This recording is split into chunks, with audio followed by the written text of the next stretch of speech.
ویلایەتی ئەو جارەمان باسی ویلایەتی کانساس دەکەین. کانساس ویلایەتەکە ویلایەتە ڕێککەوتیتە ناوەڕاستی ئەمریکا. ڕێک ناوەڕاستی ئەمریکایە، جیرانە لەگەڵ نیبراسکا و کۆلۆرادۆ و میزوری ئۆکلەهۆما.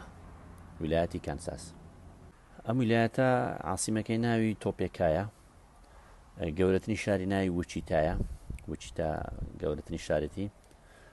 ژمارە دانیشتوانەکەی نزیکە لە 3 ملیۆن کەس بە هەموو ویلایەتەکە. ویلایەتەشی حەجمیش گەورەیە، 2 ملیۆن و 935 بە پێیاسای 2021، بەڵام بەتو 3 ملیۆنی دانێ و 2 ساڵەکە ئەگەر زیادی کردبین.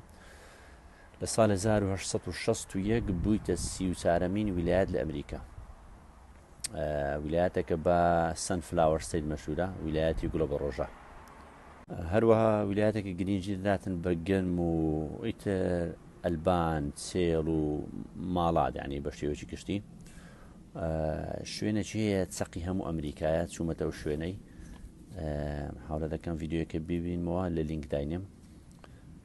بە شێوەیەکی گشتی ویلایەتێکی خۆشە، بەڕاستی خەڵکیشی لێیە، لاجئی لێیە، کوردی لێیە، خاستن لە کانساس سیتی. شارەکەی کانساس سیتی کەوتیتە بینی هەردوو ویلایەتی میزوری و کانساس، پێ دەڵێن کانساس سیتی، کانساس یان کانساس سیتی میزوری. لۆرەنسی شارەکی ترە، شارەکی گچکەیە، جامیعەی لێیە، زیاتر ئیحتیمام بە خوێندنەکە داتن لەوێ دەرێ.